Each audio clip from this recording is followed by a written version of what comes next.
Hi friends, welcome to my dreams world. Sanjay సంయుకి నచ్చ చెప్తున్నాడు. సంయు, ఇలా చూడు, ఎంత 2 years కలుస్తూనే ఉందాం. లవ్ కోసం కెరీర్ని వదులుకోవద్దు. మనది అందరికన్నా భిన్నమైన ప్రేమ, అది మనకి తెలుసు. అందుకే నా మాట విను.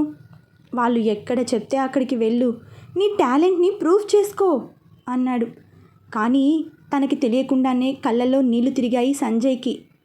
అయితే నేను వెళ్ళే ముందు మనం పెళ్లి చేసుకుందాం. అలాగే, ముందు లోపలికి పదా. అంత పెద్ద ఆయన నీకోసం వెయిట్ చేయటం పద్ధతి కాదు. సరే అని ఇద్దరూ లోపలికి వెళ్ళి సంయు కేకే గారితో, okay sir, thank you so much, మీరు ఎక్కడ జాయిన్ అంటే అక్కడ అన్నది. ఇంకో 10 days అయ్యాక మా పిఏని కలిస్తే డీటెయిల్స్ చెప్తాడు అన్నారు ఆయన. సంయు చాలా డల్ అయింది. సంజయ్ తన భుజం మీద చేయి వేసి, ఏ పొట్టి, అలా డల్గా ఉండకు, అయినా ఇంకా టైం ఉంది కదా అన్నాడు. సరే సార్, ఇంకా ఉంటాము అని ఇద్దరు బయటకు వచ్చి రోడ్డు మీద నడుస్తున్నారు. సరే, వసంత్ నగర్లో రాముని గుడి ఉంది కదా అక్కడ అని ఏదో సంయు చెప్తుంటే సంజయ్ ఫోన్ రింగ్ అయింది. లిఫ్ట్ చేసి, అవునా, ఇంకో అరగంటలో అక్కడ ఉంటా అని ఫోన్ కట్ చేశాడు. ఏ పొట్టి, నాకు తెలిసిన ఒక అతను కాల్ చేశాడు. అతనికి తెలిసిన క్రికెటర్ ఒక ఆయన మా బేకరీ దగ్గరలో ఏదో షాప్ ఓపెనింగ్కి వస్తున్నాడట. నన్ను ఆయనకు పరిచయం చేస్తా అన్నాడు. తొందరగా రమ్మంటున్నాడు, పద అంటూ సంయుకి మాట్లాడే ఛాన్స్ ఇవ్వకుండా బైక్ స్టార్ట్ చేశాడు. సంజయ్ సైలెంట్గా డ్రైవ్ చేస్తున్నాడు. సంజయ్, నేనేదో చెప్తున్నా ఏంటి అని అడగవా? మర్చిపోయా, ఏంటి గుడి అని ఏదో అన్నావు? ఆ గుడికి ఇవాళ సాయంత్రం 6:30కి రా, నీకోసం వెయిట్ చేస్తూ ఉంటాను. అలాగే, కానీ సడన్గా ఏంటి గుడి? చెప్పాగా మనం పెళ్లి చేసుకుందామని, అక్కడ పూజారితో మాట్లాడి డేట్ ఫిక్స్ చేద్దాం అంటుంటే, ఆర్ యూ సీరియస్ అన్నాడు. దేని గురించి అన్నది సంయు. ఇంక దేని గురించి? పెళ్ళి గురించి. ఇందాక నువ్వు పెళ్ళి అంటే ఏదో బాధలో అన్నావు అనుకున్నా, అంటే నిజంగానేనా? సంజయ్, అసలు నీ దృష్టిలో పెళ్ళంటే ఏంటి? ఏముంది, తాళి, మెట్టెలు, పూలదండలు, తలంబ్రాలు, ఇవేగా. కాదు, పెళ్ళి అంటే 2 మనసుల కలయిక, నమ్మకం, ప్రేమలతో జీవితం అంతా అందంగా సాగే ప్రయాణం అనగానే, చూడు పొట్టి, నువ్వు చెప్పింది అర్థం కాలేదు. అందులోనూ నేను ఇప్పుడు కొంచెం టెన్షన్గా ఉన్నా. ఈవినింగ్ రమ్మన్నావుగా, అప్పుడు చెప్పు, తీరిగ్గా వింటా అన్నాడు. సంయు అలిగి కూర్చుంది. సంజయ్ అద్దంలో నుండి చూస్తూ, ఓయ్ బుడ్డి, ఎందుకు మొహం అలా పెట్టావు? ఇప్పుడు నేనేమన్నాను? సంయు ఏం మాట్లాడలేదు, ఎటో చూస్తోంది. సంజయ్ ఒక చేత్తో హ్యాండిల్ పట్టుకుని ఇంకో చేత్తో సంయు బుగ్గ గట్టిగా లాగాడు. సంయు సీరియస్గా, నువ్వు 2 చేతులతో డ్రైవ్ చెయ్యి. అరే పాపం నా బంగారం, ఎవరినో కలవటానికి వెళ్తున్నాడు, కాస్త ఎంకరేజ్ చేద్దాం, కుదిరితే 2 కిస్లు ఇద్దాం, పిల్లోడికి ఎనర్జీ వస్తుంది అనేమీ లేదు. నీ మాట వినలేదని అలిగి కూర్చున్నావు అన్నాడు. సంయు చిరుకోపంగా చూసింది. అలా చూసినా ముద్దొస్తున్నావు అన్నాడు. సంయు సంజయ్ 2 బుగ్గలు లాగి, ఇందుకేరా నువ్వంటే ఇంత ఇష్టం. సంజయ్ నవ్వి, ఓ సిట్టింగరి డార్లింగ్, పెళ్ళి అయ్యాక నువ్వు ఇలా ప్రతిదానికి అలిగితే ఎలా? నేనవతల నా మ్యాచ్ చూసుకోవాలా, యువతల నీ అలక తీర్చాలా అన్నాడు. బాబు, అప్పుడు సంగతి నేను చెప్తా, నా అలక తీర్చే మార్గం. ముందు వెళ్ళి ఆ క్రికెటర్ని కన్విన్స్ చేసి ఆయన ఇన్స్టిట్యూట్లో జాయిన్ అవ్వు. అలాగే అంటూ బండి సంయు వాళ్ళ ఇంటికి దూరంగా ఆపి, సరే ఈవినింగ్ కలుద్దాం అన్నాడు. సంయు అటు ఇటు చూసి ఎవరూ లేరని నిర్ధారించుకుని సంజయ్ బుగ్గ మీద ముద్దు పెట్టి, all the best my dear Romeo అన్నది. వావ్, థ్యాంక్ యూ బేబీ, మంచి ఎనర్జీ ఇచ్చావు అంటూ బండిని ఫాస్ట్గా పోనిచ్చాడు. సంయు ఇంటికి రాగానే వాళ్ళ నాన్నమ్మని చూసి, అయిందా నీ ట్రిప్? ఇప్పుడు గుర్తొచ్చానా నీకు అన్నది. ఆమె నవ్వి, నా సంగతి సరే కానీ ముందు నీ సంగతి చెప్పు, ఏమంటున్నాడు మీ హీరో అన్నది. ఏమంటాడు, నేనే తన సర్వస్వం అంటాడు. ఆ విషయం నాకెప్పుడో అర్థమయ్యింది, మీ నాన్నకెప్పుడు అర్థమవుతుందో అనగానే, డాడీకి ఎప్పటికీ అర్థం కాదు, కానీ ముందు ఆయనతో మాట్లాడాలి అంటూ కాల్ చేసింది. మహేందర్ లిఫ్ట్ చేసి, చెప్పు సంయు, ఏమన్నారు? ఎందుకు నిన్ను సెలెక్ట్ చేయలేదు అన్నాడు. సంయు విషయం చెప్పింది. అది విని మహేందర్ ఆనందంగా, అవునా, వెరీ గుడ్. ఇంతకీ ఏ ఊరు సెలెక్ట్ చేసుకున్నావు అని అడిగాడు. ముంబై కానీ చెన్నై కానీ అని చెప్పారు అన్నది. మరి ఎప్పుడు జాయిన్ అవ్వాలి అనగానే, ఇంకా చాలా టైం ఉంది డాడీ, ఉంటా, ఆ అమ్మకు కాల్ చేసి చెప్పాలి అంటూ ఫోన్ కట్ చేసి రేవతికి ఫోన్ చేసి విషయం చెప్పింది. ఆ తర్వాత రేవతి మహేందర్కి ఫోన్ చేసి, ఏమండి, విషయం తెలిసిందా అని అడిగింది. సంయు ఫోన్ చేసింది. మరి మన ట్రాన్స్ఫర్ సంగతి? అదే ఆలోచిస్తున్నా. అసలు ట్రాన్స్ఫర్ అనుకున్నది తన కోసం, మరి తనే అక్కడ లేకపోతే మనం ఎందుకు వెళ్ళటం? సరే, మీరు ఆలోచించి నిర్ణయించుకోండి. తరువాత మహేందర్ ఎవరికో కాల్ చేసి 10 నిమిషాలు మాట్లాడాడు. ఆ కాల్ అయ్యాక నవ్వుకుంటూ, రే సంజయ్, నిన్ను ఎటువంటి పరిస్థితుల్లోనూ నా కూతురి జీవితంలోకి రానివ్వను అనుకున్నాడు. ఇంటికొచ్చిన కాసేపు తర్వాత సంయు సంజయ్కి కాల్ చేసింది. సంజయ్ కట్ చేసి క్యాచ్ యు లేటర్ అని మెసేజ్ చేశాడు. సాయంత్రం 5 దాటాక సంయు స్నానం చేసి లంగా ఓని కట్టింది. చక్కగా రెడీ అయింది. అదేంటి సంయు, ఇవాళేం విశేషం, అంత చక్కగా రెడీ అయ్యావు అని మెటికలు విరిచింది వాళ్ళ నాన్నమ్మ. నా పెళ్ళి ఇవాళ అన్నది గాజులు వేసుకుంటూ. ఆమె నవ్వుతూ, మరి నా మనవడి ఏడి, పూలరథం తీసుకురావటానికి వెళ్ళాడా?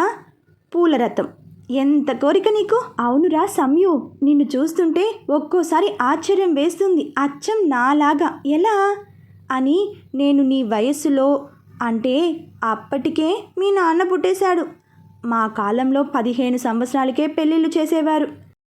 నువ్విప్పుడు ఎలా అలవోకగా పనులు చేస్తున్నావో నేను అంతే. అయితే నాకు ఒక విషయం ఇంకా ఆశ్చర్యం. ఇప్పుడు సంజయ్ ఎంత ప్రేమ చూపిస్తున్నాడో అంతే మీ తాతగారు. కాకపోతే మరీ ఇంత ఓపెన్గా కాదు, ఇంట్లో మాత్రమే అన్నది నాన్నమ్మ. నువ్వు తాత గొడవ పడేవారా? అబ్బో, లెక్కలేనన్నిసార్లు అనగానే, ముందు ఎవరు సారీ చెప్పేవాళ్ళు, నువ్వా లేక తాతయ్య? సారీనా? అలాంటివేమీ ఉండేది కాదు. తప్పు తనది అనుకో.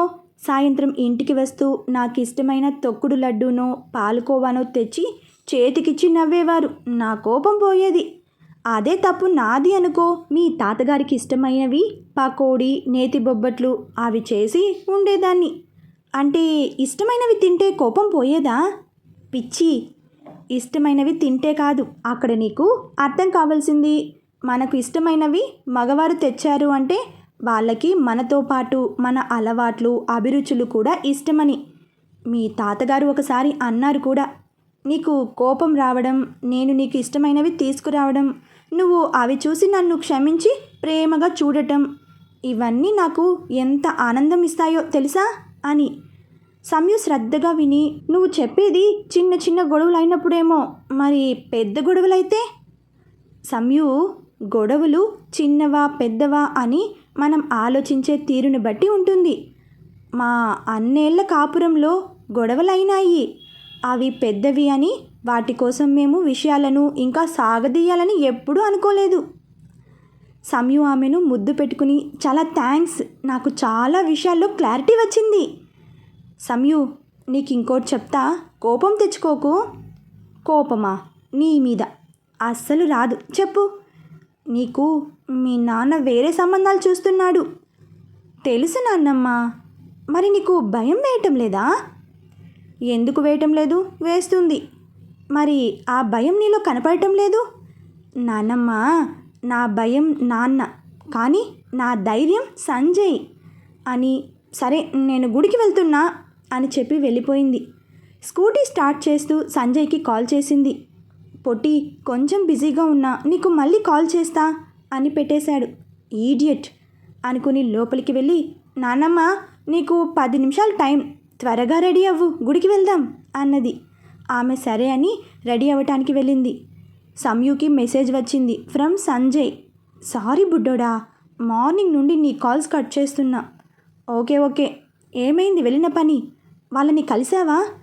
ఆ క్రికెటర్కి నన్ను పరిచయం చేస్తే ఆయనేమో నాకు వాళ్ళ ఇన్స్టిట్యూట్ అడ్రస్ చెప్పి అక్కడికి వెళ్ళమన్నాడు. నేను వెళ్ళాక ఆయన అసిస్టెంట్ ఉన్నాడు అక్కడ.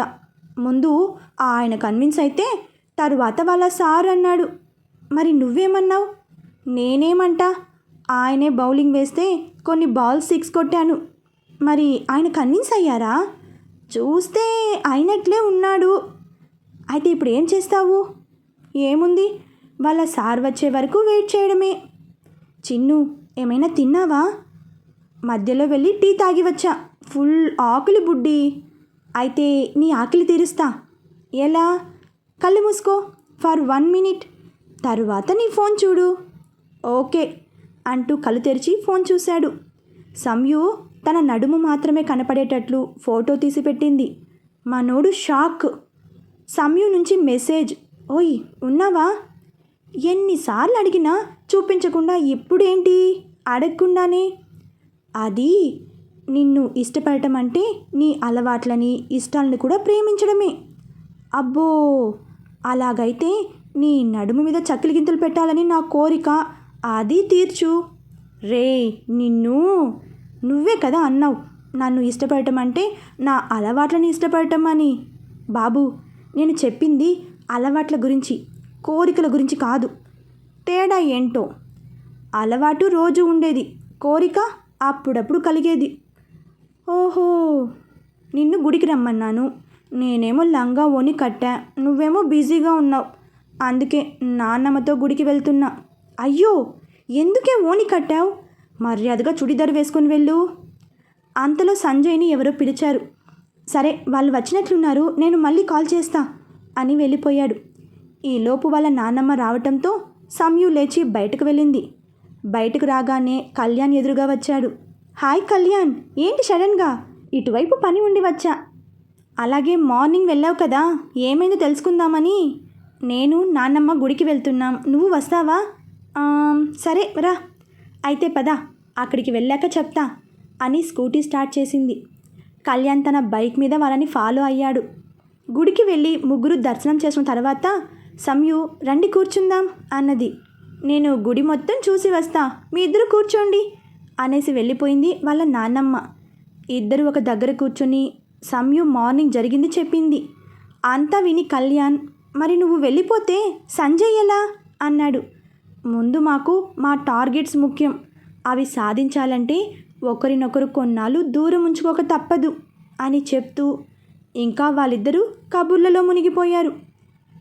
ఇక్కడ కాలేజీ నుండి బయటకు వచ్చిన జనని షేరింగ్ ఆటో కోసం వెయిట్ చేస్తోంది. మబ్బు పట్టి వాన ఇంకాసేపట్లో దంచి కొట్టే సూచనలు కనిపిస్తున్నాయి. అన్ని ఆటోలు ఫుల్గా జనాలుండటంతో ఆగటం లేదు. చాలాసేపు వెయిట్ చేసిన తనకి చిరాకు వేస్తోంది. ఈలోపు తన ముందు కారు ఆగింది. ఆది విండో గ్లాస్ డౌన్ చేసి, హాయ్ జనని, నీకు అభ్యంతరం లేకపోతే కారు ఎక్కు. థ్యాంక్స్, కానీ అవసరం లేదు. ఆది కారు దిగి, జనని ప్లీజ్ లిజన్ టు మీ, వాన వచ్చేటట్లు ఉంది, రా నేను డ్రాప్ చేస్తాను. జనని ఏం మాట్లాడలేదు. ఇంకో 5 నిమిషాలు గడిచాయి. చినుకులు మొదలయ్యాయి. ప్లీజ్ రా జనని, ఇంకాసేపు ఆగితే వాన పెరిగి ఒక్క వెహికల్ కూడా రాదు, చాలా ఇబ్బంది పడతావు మళ్ళీ. నీతో రావడం కన్నా అదే నయం. ఓకే, అర్థమయ్యింది. నా మీద నీకు నమ్మకం లేదు అంతేనా? నువ్వు ఆ రోజు జరిగిన దాన్ని బట్టి నన్ను నమ్మడం లేదు. సరే, ఎవరికైనా ఫోన్ చేసుకో, నాతో వస్తున్నావని చెప్పు, నా కార్ నెంబర్ కూడా చెప్పు.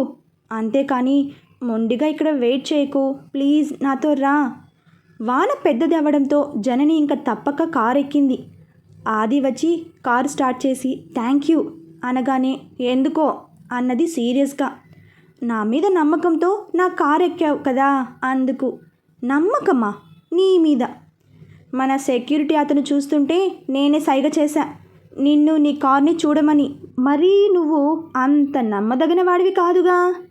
ఓ కమాన్ యా, నేనేమి చెడ్డవాడిని కాదు. అవునా? అందుకేనా నన్ను డేట్కి రమ్మని ఫోర్స్ చేశావు? మా సంజయ్ రాకపోతే తీసుకెళ్ళిపోయేవాడివి. తీసుకెళ్ళి ఏం చేసేవాడిని? లంచ్ చేసి తిరిగి వచ్చేవాళ్ళం అంతేగా. అయినా అక్కడ అంతమంది చూస్తుంటే నేను నిన్ను తీసుకెళ్ళి ఏం చేస్తాను? నువ్వు లంచ్ కాదు కదా, కాఫీకి ఇన్వైట్ చేసినా నా ఇష్టం లేకుండా నేను ఎక్కడికి రాను, అదే చెప్పా. విన్నావా నువ్వు? చాలా రూడ్గా బిహేవ్ చేశావు, అందుకే నువ్వంటే నాకు కోపం. I hate you. ఓకే, నీ కోపం అర్థమైంది. కానీ ఇంతకీ ఆ సంజయ్ ఎవరు? అతను ఆ బేకరీలో పార్ట్ టైం జాబ్ ఎందుకు చేస్తున్నాడు? మీ ఫ్రెండ్ని అతనితో 2-3 సార్లు చూసా. బెస్ట్ ఫ్రెండా? అవన్నీ నీకెందుకు? జస్ట్ తెలుసుకుందామని. తెలుసుకొని ఏం చేస్తావు? సంజయ్ని బేకరీలో గెలికావంటగా. జాగ్రత్త, మా సంజయ్ మామూలోడు కాదు. నువ్వు ఏమైనా అనుకో జనని, అతను తన హీరోయిజం చూపించడానికి తెగ ట్రై చేస్తూ ఉంటాడు. అటువంటి వాళ్ళని నేను నమ్మను. అచ్చా, నువ్వు కొట్టు, ఓ 20 మందిని చూద్దాం. అంత ధైర్యం లేదు కదా. సరే, సంజయ్ని కొట్టు చాలు. నువ్వు గొప్ప అని ఒప్పుకుంటా. అలా అని వెనక నుంచి కాదు, ముందు నుంచి ఫైట్ చేయి. ఆది నవ్వుతూ, నాకు నిరూపించుకోవాల్సిన అవసరం లేదులే. మరి సంజయ్కి మాత్రం హీరోయిజం చూపించాల్సిన అవసరం ఏంటి? ఆది కళ్ళెగరేస్తూ, అంతలా వెనకేసుకొస్తున్నావు? అతను నో లక్కీ అన్నాడు. 10 నిమిషాల తర్వాత జనని, ఇక్కడ ఆపు, మా ఇల్లు దగ్గరే అన్నది. ఆది కారు ఆపగానే, అన్నట్లు నీకో విషయం, నేను ఏ సెక్యూరిటీకి సైగ చేయలేదు, ఊరికే అలా చెప్పా. మరి ఏ నమ్మకంతో నాతో వచ్చావు అని నవ్వాడు. తన కాలేజీ బ్యాగ్లో నుండి పెప్పర్ స్ప్రే చూపిస్తూ, దీని మీద నమ్మకం అని కారు దిగి నవ్వుతూ, ఇది కూడా మా సంజయ్ ఐడియానే అనేసి వెళ్ళిపోయింది. ఆది కార్ స్టార్ట్ చేసి నవ్వుకుంటూ వెళ్ళిపోయాడు. పెద్ద వాన పడుతూ ఉండటంతో సంయు, కళ్యాణ్, సుశీల గుళ్ళోనే ఆగిపోయారు. కళ్యాణ్ సంయుతో, మీ ఇద్దరు ఆటోలో వెళ్ళండి, వాన అప్పుడే తగ్గేటట్టుగా లేదు అన్నాడు. అమ్మో, ఇది స్వాతి బండిరా, కొత్తది, దీన్ని వదిలేసి ఎలా వెళ్తాను అన్నది. నేను రేపు మార్నింగ్ వచ్చి తీసుకొస్తా. అవును సంయు, కళ్యాణ్ చెప్పినట్లు చేద్దాం, అసలే లేట్ అయింది. సరే అయితే. ముగ్గురు తడుచుకుంటూ బయటకు వచ్చారు. గుడి దగ్గర అసలు జనాలు లేరు. వాన దెబ్బకి ఎవ్వరూ లేరు. మీ ఇద్దరూ ఆ చెట్టు కింద ఉండండి, నేను వెళ్ళి ఆటో ఏమైనా ఉంటే చూస్తా. వాళ్ళిద్దరూ ఒక చెట్టు కింద నిల్చున్నారు.